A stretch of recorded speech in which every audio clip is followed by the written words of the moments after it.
There's no other show in the anime medium that highlights consistently brutal, meaningless, and emotionally forced character deaths more than Akame ga Kill. Sure, we may have other shows that have these problems, but Akame ga Kill is at the very center and is known by many to have its problems. Whether you agree or disagree that Akame ga Kill was a show with merit, it made its impact in the anime world, and people even dub it the Game of Thrones of anime. Just shy of 2 years after the end of the anime, a similar series popped up, and that series was Magical Girl Raising Project. While one could be easy to draw quick comparisons between the Death Games and Magical Girl Raising Project and Mirai Nikki, that's a totally different monster than the one we're about to tackle, which is a simple discourse on how Magical Girl Raising Project's anime adaptation takes care of a few of Akame ga Kill's criticisms. Among all of the big problems people tend to have with Akame ga Kill, the biggest tends to be that the characters weren't developed to the point of the viewer being able to care about them before they die. Obviously, in cases of characters like Shelley, this isn't quite an argument that's extremely valid, as she just gets the tone rolling for this series. But later into the series, characters begin to drop extremely fast. Some of these characters do get dedicated screen time for their backstories or flashbacks, but a handful of them are killed off directly after learning of their stories. I think a quote directly from Akame's voice actress, Sora Amamiya, should give a clue into the main problem people have with this series. With Akame ga Kill, someone dies in basically every episode. Magical Girl Raising Project approaches character death in a very similar style to that of Akame ga Kill. One of the biggest contrasts between the series, though, is, unlike Akame ga Kill, we're introduced to every character extremely early on, save for Hardcore Alice. The idea of what each character represents and their relationships are shown to us from an early point in the series, and as the girls begin to fall throughout the death game, most of their deaths have ripple effects to multiple other participants. For example, when Ruler is killed, not only does it spring Swim into a leadership position and plant the seeds of her eventual purpose in the Raising Project, but it also plants the ongoing question into her mind every time a problem occurs. What would Ruler do? Of course, you could say that we see this in Akame ga Kill with Tatsumi after Bulat's death, but he's pretty much the only character that goes through this kind of struggle. Later on in Magical Girl Raising Project, we see Snow White, Sister Nana, and even Ripple go through these kinds of struggles and have a huge effect on the way they approach their encounters going forward. Whatever effects the characters feel in Akame ga Kill just kind of push them to continue. Oh well, another comrade's dead. Better get to killing S-Death quicker, I guess. Raising Project also handles backstories in a very similar manner to that of Akame ga Kill. Except, like I mentioned before, we're introduced to every character early on, while Akame ga Kill has this problem of sprinkling characters in as the series progresses and killing them off quickly.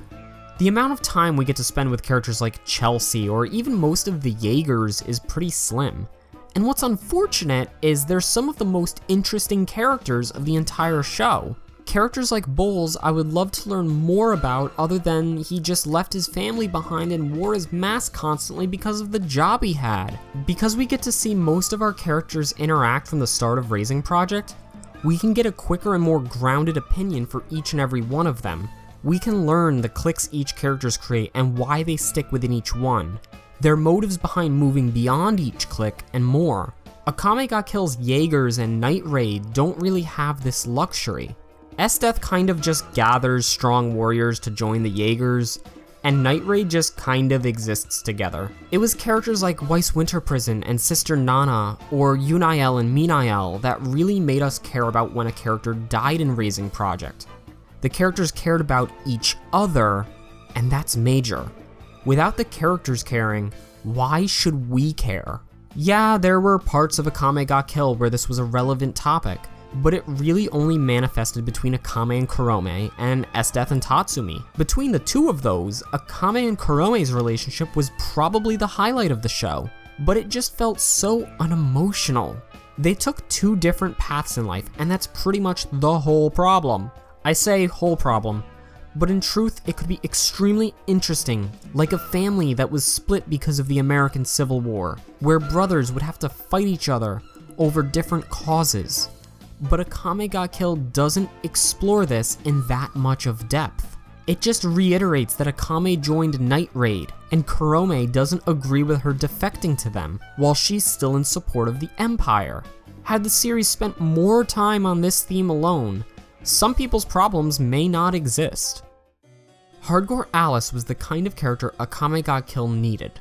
When La Pucelle died and Snow White lost her best friend, her entire future was looking bleak. It was Alice that turned to her and became a new beacon of hope. Unfortunately, when Tatsumi's closest comrade Bulat dies, there isn't really much of a replacement thrown in there. He doesn't get to spend enough time with later additions like Chelsea or Susanoo for it to matter, and his time with Wave and S-Death is, well, much like that of Akame and Kurome. Interesting, but very, very unexplored. Alice, however, fills in Snow White's void, giving her an outlet to turn to with La Pucelle gone, and making the death of Alice much more impacting, as we know just exactly what she meant to Snow White. For their time, both Akame ga Kill and Magical Girl Raising Project were anime adaptations with ongoing source materials. Akame ga Kill opted for a complete original ending, while Raising Project chose to conclude its adapted arc with room to push forward if possible. While Raising Project still suffers from major problems similar to that of Akame ga Kill, like the speed of killing characters off, at least we get to spend more time with each character in Raising Project, so there is a bit of minute impact on the viewer. Raising Project still has room to expand, but as of December 26, 2016, director Hiroyuki Hashimoto stated that no plans currently exist for continuation. By no means would I consider either of these shows masterpieces. I'm looking at you over there, Black Critic guy. But they're both extremely fun gore porn shows. Actually, from an action perspective, I'd say Akame ga Kill nails that extremely well. Magical Girl Raising Project may have more substance than Akame ga Kill, which speaks volumes with the comparison and episode count, but don't let that detract from the immense fun it is to just watch people die in Akame ga Kill. Raising Project did one major thing right, as I've been stressing this whole time, and that was how it handled its character introductions. While it may have fell flat in similar categories like lack of character development until their deaths or anticlimactic villain battles, like Cranberries in Raising Project or Bowls in Akame ga Kill, I heavily think there's more meat to the story of Raising Project even with what only exists in animated format as of the date of this video. If there's anything I'd like to see the show do if it is to continue in the future, it's to have the one thing that I feel Akame ga Kill did do well, and that's its final battle.